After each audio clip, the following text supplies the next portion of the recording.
Jangan coba-coba pernah mau tampil ketika materi tidak dikuasai. Materinya belum ada, materinya belum pernah dibaca, jangan coba-coba tampil. Itu namanya.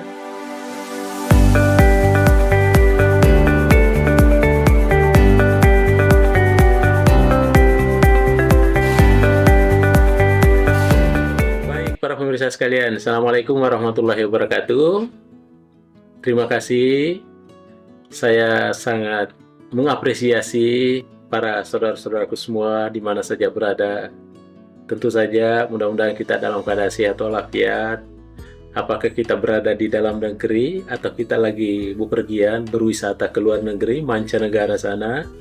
Saya berterima kasih karena kita selalu menyaksikan salah satu channel YouTube kita, Mr. Koronis, komunikasi romantis dan humanis. Baik para pemirsa sekalian, tentu saja nuansa-nuansa komunikasi selalu mengintai kita dimanapun kita berada. Fenomena komunikasi kian menjalar, fenomena komunikasi kian menempati garda terdepan, sehingga tentunya persoalan-persoalan komunikasi tidak pernah lepas, baik secara individu atau secara kelompok, bahkan tentunya secara massa atau halayak. Fenomena komunikasi tidak pernah kering dibahas di sana. Baik para pemirsa sekalian, pada kesempatan ini saya akan membahas satu tajuk baru lagi, yaitu tentang bagaimana komunikasi public speaking. Ya, itu ya. Bagaimana tampil di depan umum ya, berbicara di depan umum. Pada kesempatan ini saya mengambil satu sisi, satu bagian ya, yaitu terkait dengan bagaimana teknik di dalam menyampaikan gagasan pada saat kita berbicara di depan umum. Karena ini adalah bagian dari proses komunikasi ya, yang disebut dengan komunikasi gagasan tadi itu ya. Baik para pemirsa sekalian, bagaimana teknik menyampaikan gagasan di depan umum? Maka ada 5 hal yang harus kita perhatikan. Ada 5 hal. Yang pertama, sebelum kita tampil tentunya menyampaikan gagasan di depan umum, yang pertama dan utama sekali adalah harus persiapan materi. Jangan coba-coba pernah mau tampil ketika materi tidak dikuasai. Materinya belum ada, materinya belum pernah dibaca, jangan coba-coba tampil. Itu namanya cari bunuh diri, ya. Karena Anda tidak siap. Kalau tidak siap, harus menyampaikan bahwa tidak siap. Mintalah waktu untuk beberapa hari baru tampil. Supaya Anda akan tampil yang secara prima dan paripurna. Itu yang pertama.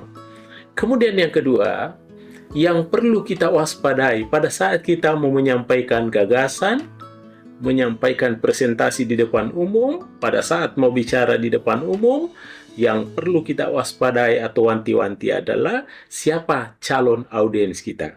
Siapa halayaknya. Ya, sebab di dalam berkomunikasi, kita harus memahami siapa halayaknya itu. Tingkat pendidikannya apa, latar belakangnya apa, profesionalnya seperti apa. Itu yang kita harus paham. Baru kita melakukan penyajian atau melakukan presentasi. Sebab di dalam komunikasi, semakin banyak dipahami tentang seseorang atau pribadi orang itu, atau pribadi kelompok, maka tentu semakin intens di dalam melakukan proses komunikasi. Ya, itu yang kedua. Kemudian yang ketiga, yang perlu diperhatikan di dalam menyampaikan gagasan itu, yang ketiga adalah harus selalu berpikir positif. Ya, yang biasa disebut dengan positive thinking, ya. Bagaimana itu bersikap positif? Jangan pernah kita berpikir bahwa apa yang kita akan sampaikan ini gagal. Jangan pernah kita ada di memori kita bahwa kita akan mengalami kesulitan pada saat menyampaikan. Tapi yang ada di memori kita itu adalah kita akan menyampaikannya dengan baik, dengan pasti, sesuai dengan harapan audiens. Sehingga pikiran-pikiran positif inilah yang mendominasi kita memori, sehingga mengerucut menjadi sesuatu yang positif. Itu yang ketiga. Kemudian keempat, ada namanya sikap optimis. Ya. Apa itu sikap optimis? Lawan daripada pesimis. Optimis artinya dia mampu memprediksi tentang keberhasilan-keberhasilan yang akan datang. Walaupun dia baru mencobanya, tapi dia sudah yakin bahwa dia akan sukses di masa hadapan. Itu namanya berjiwa optimis. Ya. Ketika kita memandang sebuah bunga, ya, bunga mawar, maka biasanya ada dua orang yang bisa memandangnya dengan pandangan yang berbeda. Ada orang yang memandangnya secara pesimis, ya, karena dia melihat duri yang ada di bunga itu. Bahwa bunga itu rupanya kurang bagus karena ada durinya. Itu pandangan orang pesimis. Tetapi ada juga orang memandangnya sangat optimis. Ya, karena dia melihat keindahan bunga itu, akhirnya keindahannya, warnanya, dan lain sebagainya, akhirnya dia beranggapan bahwa bunga mawar itu adalah sesuatu yang bagus. Ya, ini artinya memandang sesuatu dengan sikap yang optimis. Sebuah pekerjaan yang kita akan kerja, kita harus tetap optimis bahwa kita akan berhasil dalam menyelesaikannya sesuai dengan harapan kita. Itulah yang disebut dengan optimis. Jadi dengan adanya optimis membuat kita berusaha semaksimal mungkin untuk menggapai itu. Baik para pemirsa sekalian, yang terakhir yang kelima adalah di dalam menyajikan sebuah penyampaian gagasan, yang kelima yaitu adalah pentingnya yang namanya fokus. Kita harus fokus. Iya, jangan sampai mendua kita punya pikiran ya.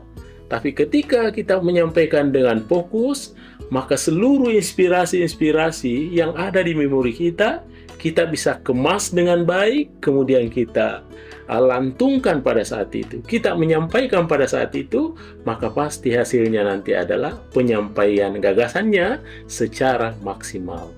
Kenapa? Karena dia fokus di dalam menyampaikannya. Baik para pemirsa sekalian, saya kira inilah 5 hal yang perlu kita perhatikan, khususnya di dalam kita berbicara di depan umum, menyampaikan gagasan di depan umum, atau berpidato, dan lain sebagainya. Yang pertama adalah perlu persiapan materi yang baik. Yang kedua adalah kita harus mengenali siapa calon audiens kita. Yang ketiga adalah selalu berpikir positif. Dan yang keempat adalah selalu bersikap optimis. Dan yang terakhir adalah bagaimana agar selalu fokus. Baik para pemirsa sekalian dimanapun berada, terima kasih atas segala perhatiannya. Mudah-mudahan ada sesuatu yang berharga terhadap penyampaian ini. Jangan lupa menonton channel YouTube kita, Mr. Koronis, komunikasi romantis dan humanis. Baik, demikian para pemirsa sekalian, terima kasih. Saya mohon diri. Assalamualaikum warahmatullahi wabarakatuh. Mr. Koronis. Halo guys.